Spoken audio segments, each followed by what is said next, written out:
Well, welcome everyone to the November market update for Principal Wealth Partners. I am Julina Ogilvie, partner and wealth advisor here, joined by Bob Paolucci, our founder and CEO. Bob, welcome. Happy November. Happy November. I can't believe we're talking about approaching the end of the year. I think that this is a really good time to have this discussion because we had a difficult summer with some volatility in both the stock and the bond market. We've seen a bit of a recovery here in November, and we're going to talk about what transpired during that time. But we do have a fairly aggressive agenda if I can share it. Absolutely. Okay, so we do have 10 items that we want to address today that we're going to go through very quickly. The first is talking about earnings on the S&P hitting an all-time high. What does that mean for the stock market going forward? The third quarter of this year, we had some seasonal weakness. What does that opportunity look like as we approach year end? We just had a rate cut and it did not come from the Fed. So we are going to talk about that. I see you smiling. That's a good one. That's a good one. And leads us into the fourth one, which is the Fed is done. We're going to talk about bond math. As boring as that is, the idea that there's more upside with the bond market going forward than there is downside. We are going to address the recession discussion. Are we in a rolling recession or are we in a rolling recovery? Real estate market remains cold. We're going to talk about small caps and the opportunity going forward, given their sensitivity to interest rates. We're going to talk about value versus growth, large versus small, excuse me. And then finally, we do want to address, given the recent terror attacks in Israel, war and geopolitics and the markets in that environment. That's right. Let's begin. Can you think of anything else? Not yet. Not yet. Okay, good. Yeah, let's get into it. Let's start with earnings on the S&P. Yeah, and Julina, we've talked about this for quite some time. The market moves in the direction of earnings, and you can see the direction of earnings here in purple.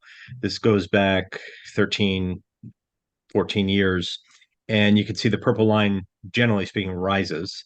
When it doesn't, it tends to go sideways. And the end of the purple line is really where we are right now. The expectation for earnings for the rest of this year is that green line just above it. And since this is a little delayed, I'm happy to say that the purple line has come up to just under the green line, which happens to be an all-time high for earnings of the companies of the S&P 500. So the market has reached or breached the old all-time high for earnings that was set coming out of 2021, reported in 2022. So we're back to where we were. What you could see also on this chart is the expectation for earnings in 24 is about 10% higher. And for 25, it's another 10 to 12% higher. So these are pretty cautious earnings forecasts. Yes. And generally speaking, this path looks quite good. Seeing that where earnings go is where the market goes. And to prove that out to you over a long period of time, we have the next chart, which overlays the S&P 500 versus its earnings. And this is as highly correlated of a chart as you'll ever see, seeing that they are two different things that we're measuring. Yeah. The earnings of the S&P is the dark blue line, might look black, and the S&P price, where the index goes, is the light blue line. And you can see it's highly correlated. If earnings go up, the market goes up. If earnings go down, the market goes down. And as you can also see, earnings, generally speaking, go up. So we're very optimistic about this. Yes. And is it fair to say, Bob, that given the fact that the S&P is behind the earnings target, there is a huge opportunity for the S&P to catch up to that? That's a great catch, Julina. Yeah, the market is the S&P 500, which is the 500 largest domiciled companies in the United States. The market is about 10 to 11% away from its all-time high. The NASDAQ, which is more tech focused, holds all the big tech companies. It's about 16, 17% away from its all-time high. We think new all-time highs will be coming very soon. I will leave it at that. Great. So reason number one for optimism in the stock market going forward, a little bit shorter term, but we've shared this before. We were not surprised with the volatility this summer in a couple of ways. That's right. It's the last time we'll show this, at least until next year. Just a reminder, August and September, Q3 is typically a weak quarter. And like clockwork, it was a weak quarter. October was as well. And however, seasonally, Q4 ends up being pretty good. November has started the way it typically starts, which is really good. And we think this trend will continue. So, the pattern, we showed this for the past couple of months, the pattern in Q3 played out quite well, where the market was taking a breather. There was something else that drove the market down. It was higher long-term rates. We'll get into that in a minute. But the normal seasonal patterns are playing out. Right. And I thought it would be wise to show this because what this shows historically is quite accurate based on what's going on right now. Yeah. And I think just a really quick reminder, this data is showing over the last 10 years. It's showing over the last 20 years, and it's also going all the way back to 1950. So this is extended data. Very consistent data. Yeah, great. And let's talk about the seasonal weakness that we saw in the third quarter. So yeah, what you see here, Julina, is really a granular illustration of the various asset classes in the market, right? You have the S&P 500, U.S. stocks, international stocks, small cap stocks, bonds, the 20-year Treasury, various asset allocation mixes, how they did in the third quarter. Actually, we did the third quarter plus October because that was negative as well. And what you saw was a pretty significant decline across all asset classes. There wasn't really anything up, as illustrated on this chart in front of you. And really, the driver was higher interest rates, but more specifically, it wasn't the Fed, it was the market, the bond market. It was 10-year rates, 15-year rates, 20-year rates, 30-year rates, of which the market is pretty sensitive to. And a few things that stick out here: small cap stocks were down 17, almost 18% from July all the way through the end of October. You also see that the 20-year Treasury, the guaranteed 20-year Treasury bond, was down 15% in price. So what a wild quarter it was. Fast forward into November, we're just over a week in, and well, that all stopped and everything started moving up. We'll show you why in a minute, but you can see why you have to be invested. Things can change in a moment. Now, what changes in a moment are the computer programs, but it just means you have to be a slightly longer term investor than maybe you're used to being. You have to measure in years instead of quarters and weeks and days. And if you do, things work out quite well. If you are hyper focused on very short term moves in the market, days, months, and quarters, maybe it's appropriate to say anything can happen. But if you measure in years, good things happen more often than not. So we'll get into in the next slide the cause of that stock market decline. Right. And here it is. So if you remember, Julina, we were talking about the debt ceiling in the summer. And Janet Yellen was saying, hey, the Treasury, the government, is almost out of funds. I'm out of money. And, the debt ceiling, the limit is approaching. I need to restock the funds of the Treasury. Well, the debt ceiling passed and Janet Yellen restocked. She raised about $800 billion over the course of the next 3 months, ending in October. And somehow the bond market and the stock market forgot that she needed to do that. It wasn't ready for what she had to do. Now, she raised a lot of money quickly. She probably raised too much money too quickly, but she did it for a very good reason. And the reason is she anticipated a government shutdown at the end of September. So she didn't want to have any issues issuing bonds to replenish the cash balance of the government's bank account. So she raised it all before there was a chance of a government shutdown. So she raised a lot of money quickly, which sent yields up dramatically. So, Julian, if you and I were looking to borrow $1 billion, there's a chance we could get it. But if we were to get it, the interest rate would be astronomical, right? Yeah. So if a big business wanted to raise $1 trillion. They can raise $1 billion, but raising $1 trillion is outrageous. The government, even the government tried to raise $800 billion. They did it successfully, but what happened? Well, the interest rate that they had to pay for it, to pay on that money, went up as well. Janet Yellen created the equivalent of a 125 basis point hike in rates to the long end of the curve, not short-term rates. That's the Fed's job. She moved the actual bond market with the amount of money she needed to create for the Treasury from July, generally speaking, until the beginning of November. Yeah. She moved the 10-year rate from 3.75% to about 5% in 3 months.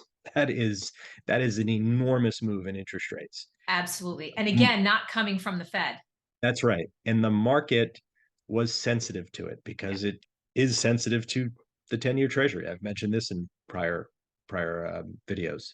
Yes. Then the next auction happened that was announced in late October, and then the auction happened in early November, and the market got it wrong again. The market was expecting Janet Yellen to keep raising an unlimited amount of money quickly, and it got it wrong. Janet Yellen said, look, I raised all the money I needed to. We might raise a little bit more. And that created the equivalent of a cut in rates. So we joke to say, hey, it was the Yellen rate hike that moved the market down, not the Fed. It's the Treasury with Janet Yellen. And she then did a surprise cut, but it wasn't a surprise. Just the market was surprised that she didn't need to raise any more money. Why? Because she raised enough. Yes. She replenished the government's bank account. So those high rates quickly became lower. And higher rates are bad for the market. Lower rates are good for the market. And you could see it play out. So if you don't have to do this, but if we go back to the Q3 chart where all asset classes went down, it's because interest rates went up. If we go back to the chart in November where all asset classes started to come up, it's because rates went down. You could see the correlation right there in a short period of time. This is why we talk about it all the time. Yeah, and I love your explanation of this because I don't think the media did a very good job of explaining why this occurred. Terrible. You don't hear any about any I'm giving you credit, Bob. You don't hear any of this on TV. So here it is. So if you're listening, you now know more than probably 99% of the people watching the financial media. Yep.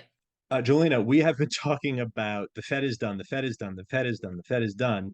But it sounds like if you listen to the Fed president, Jerome Powell, and the financial media, that they keep threatening higher rates. Well, they probably did it, right? No. They increased once since May. 1/4 point increase. Look at that flat line. They have done nothing. We've been saying they should be done for a while, and they have been done for a while. And what you see is now the dotted line going, fast forwarding to next month, the projection, and we use the projection, which is the how Wall Street is pricing it. Yeah. They bet on this stuff. They have cuts coming in, looks like May.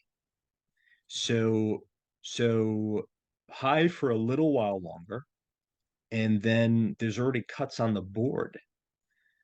So we'll see about that. I think that's pretty accurate. I would bet with the market on this one. I think cuts are coming soon.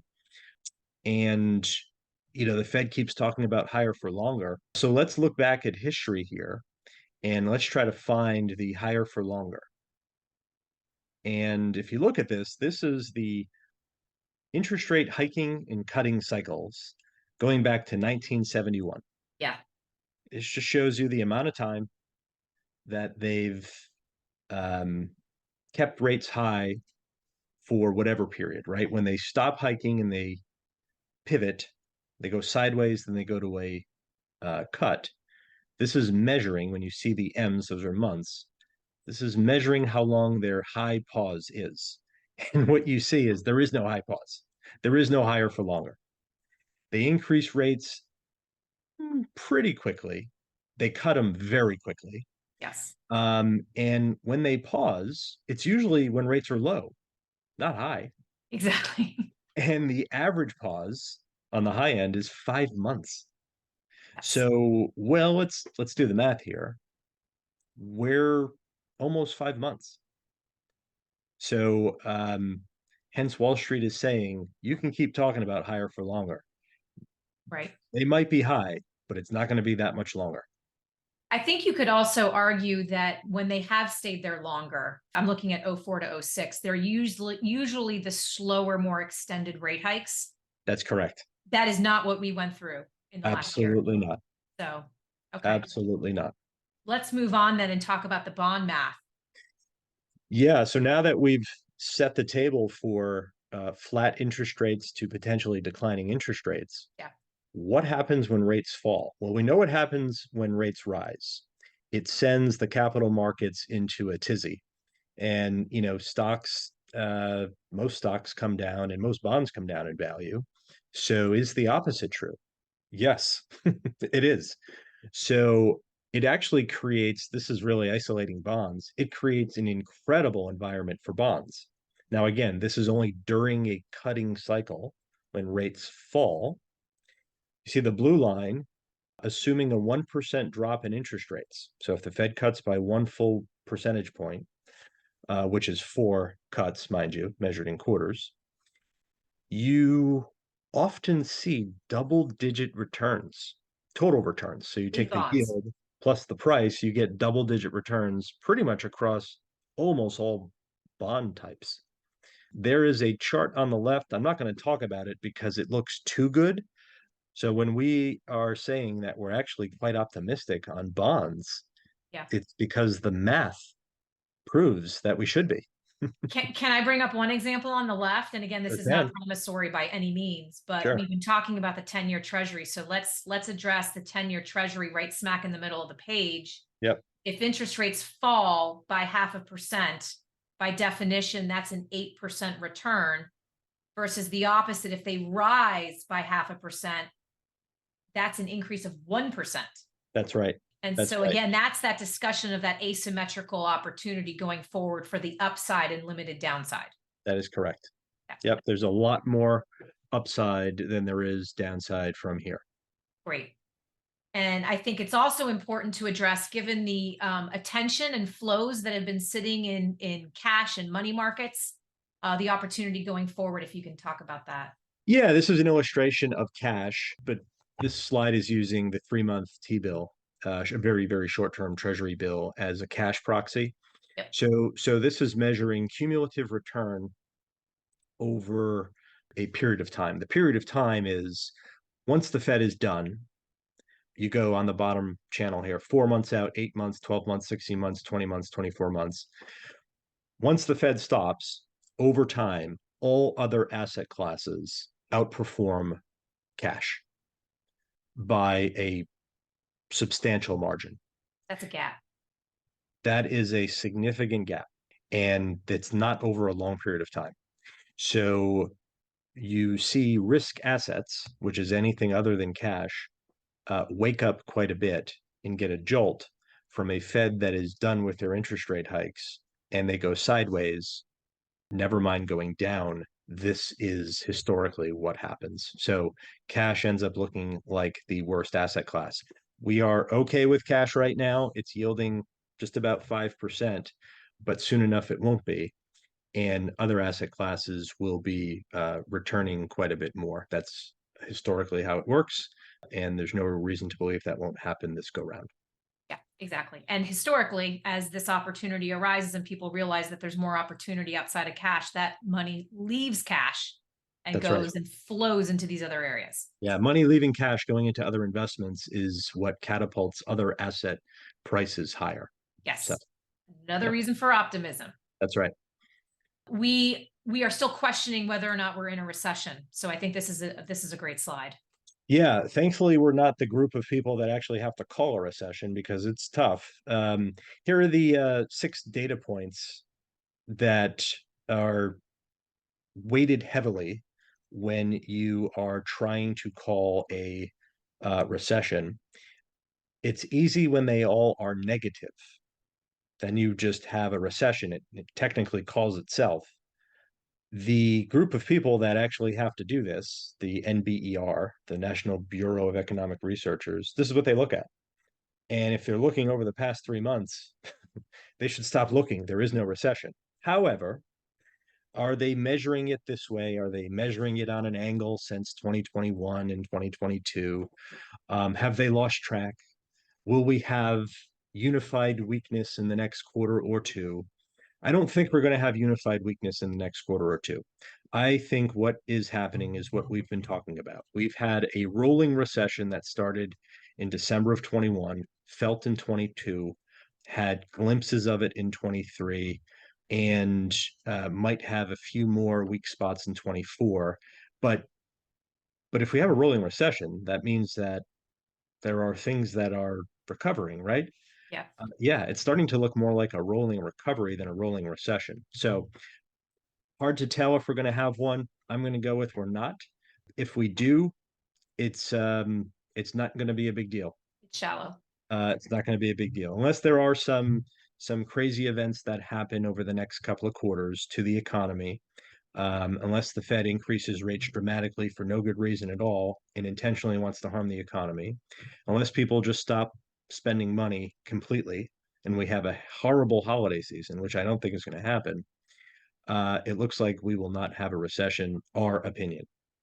Yeah, exactly. Big asterisk on that. There could be one if you measure on an angle. There certainly isn't one if you measure traditionally the way they do it, which is vertically. So, Yeah. Fair point. And you could also argue that the markets are already starting to look past this. correct. Yeah. And if we haven't beaten everyone over the head on the idea of inflation, how important it is, let's do it one more time. Inflation measured live. Why are we mentioning this and showing this? Because Jerome Powell at last week's meeting referenced measuring inflation live. He said, look, inflation is moving closer to where we want it to be. It's not exactly where we want it to be yet. However, if we get away from the lagging government data, just the way the stuff is measured, and we look live, we measure live, it's very close to where we want it to be. My ears perked up when he said I know. that. Is that a hint? Yeah, exactly. So hence some of the dovish tone that he had in his meeting. Here it is. You can actually look it up yourself on trueflation.com. It measures all the inflation data that the government measures on a delayed basis. It actually has the live data there for you to see. Right now, measuring live, inflation is 2.34%. I know it's hard to believe, but that is the live data. The big change is actually housing. Yeah. If you measure housing live, because it's a 40% weight in the inflation data, that's what brings it down to a much lower level. Yeah. Housing is unaffordable. Here you go. So the affordability index is price and interest rates. Price and interest rates. So prices are still relatively high. They've come down nationwide. Prices have come down a little bit, but in nice areas. And you know, on the coasts, generally speaking, prices haven't. They've come down, more in the middle of the country. Rates are the same wherever you go in the country, very high. And what you have is that toxic combination of high prices and high interest rates creates a level of affordability that we haven't seen since the 80s, meaning that housing is very unaffordable. The 8-ish% interest rates, what it does over 30 years on a mortgage payment relative to where rates were just 18 months ago is it just about doubles your mortgage payment. And that is not a great place for new buyers, for people that are building a house, people that are calling their bank to get a pre-approval. I'm sure they're shocked when they say you're pre-approved for a lot less than you thought coming in here. And the main driver there is because interest rates are much higher. So, the Fed wasn't as effective as they thought bringing inflation down with their tools. They were very effective in disrupting housing. And here it is. That's great. Thank you. And I think for our clients, especially if you've listened to us, you know that we're always looking for opportunities, especially coming out of volatile environments. And one that we think has some great potential is the small caps. Yeah, so small cap stocks, which firm-wide were underweight, you've heard us talk about this being a place that we're looking to pick up or add exposure to. It's because small caps are very cheap relative to large caps, the cheapest in history. But there's a good reason for that, and we want to illustrate this to you. Small companies, small cap stocks are very sensitive to rising interest rates. Big companies can borrow money for relatively low rates fixed for a very long period of time. Small companies cannot do that. Small companies borrow money from banks, or they have these securitized loans where the rates reset every 90 days, whether or not rates rise or fall. So if rates rise, they are immediately paying, generally speaking, immediately paying higher interest rates, and that is being re-amortized over the loan, which means their interest expense is rising quickly, which means their earnings are impacted almost immediately, right? Every quarter, that's how they're measured. It's usually within the quarter that rates are adjusted. And what you see here is the correlation shown as sort of a inverted correlation of interest rates rising and prices falling. On the far left side, when interest rates were at zero, prices were higher. So once we see the Fed cut a little, you will see small caps wake up. They are quite undervalued, and that is why we keep talking about adding some small exposure slowly over time. And here's why we're doing it. Yeah, Hopefully that absolutely. makes sense. And I think even recently, when you look at the levels from this summer, talking about the Yellen interest rate hike and then the cut, you can see that correlation there as well. Absolutely. Yeah. So, and then the other dynamic which continues this year is the growth versus value stocks. Yeah, this because the dispersion is so wide, we figured we would put it up here. So if you own high quality dividend paying stocks, generally speaking, value stocks, companies that have stable earnings growth, good products, you are looking at maybe some positive returns. When you look at the value stock index, it's flat for the year. Yeah. However, if you have growth companies, more specifically, if you have seven growth companies, the seven largest companies in the market, it's a different market. Growth companies are up about 28%, really driven by a handful of companies, let's call it the Magnificent Seven. Yes. Value companies, which is where all the quality is in the market, is flat for the year. What a huge dispersion. Because those high quality dividend paying companies are competing with bonds and bond rates are high, they look slightly less attractive, but this is very short term. As rates normalize and start coming down a little bit, it's those dividend paying companies that are going to look a lot more attractive. So, I think if measured over 2 years, things are going to look a lot more balanced. But so far this year, it has been a one sided story. Growth stocks are up, value stocks aren't, and large caps are crushing small caps. I think that is going to trend back to its normal pattern very soon, very likely next month, and for the next couple of years. Meaning when you look longer term, right? These lines overlap each other and zig and zag. Yeah, and unfairly, we didn't go back to last year where value outperformed growth. Sure. And small cap had another bad year last year. But really, this year, there's been a huge dispersion between growth companies and value companies. So that'll balance out very soon, and more to come on that. Great. And I guess if we can end talking a little bit about wartime and the effects on the market. Obviously, there's a lot of attention here that's justified. Absolutely. So I'm sure everyone has heard that Israel was attacked by Hamas, the terror group. Israel, the only democratic country in the Middle East who stands for individual liberty and, basic things like rule of law and women's rights and gay rights and religious freedom and human rights, trial by jury and freedom of speech. They were attacked by a terror group, and Hamas violated all the rules of war. And because of that, Israel is at war with Hamas, unfortunately, having to go through Gaza and deal with the innocent people in Gaza to get to Hamas. But that is what's happening right now.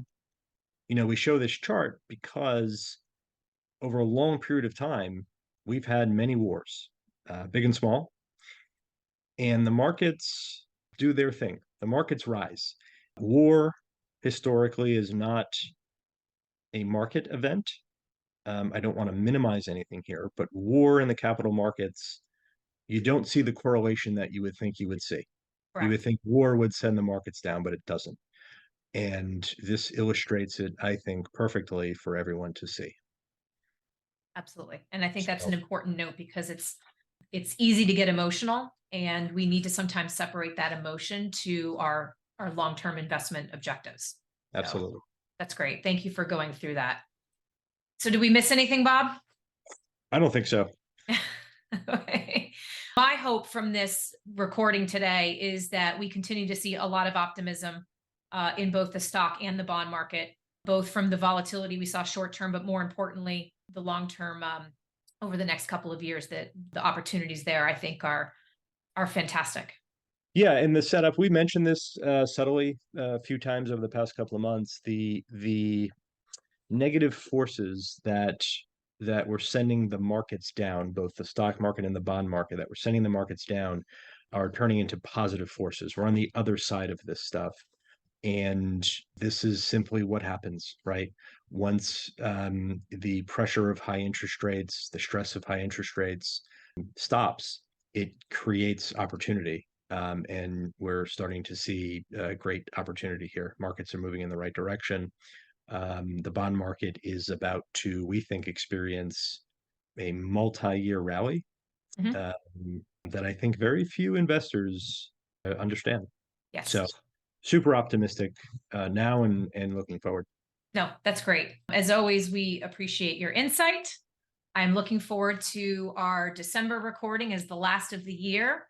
But certainly, if anyone has any questions, as always, please feel free to reach out to any of us here at Principal Wealth Partners. We appreciate your time and we appreciate your business. Absolutely. Thanks, Julina.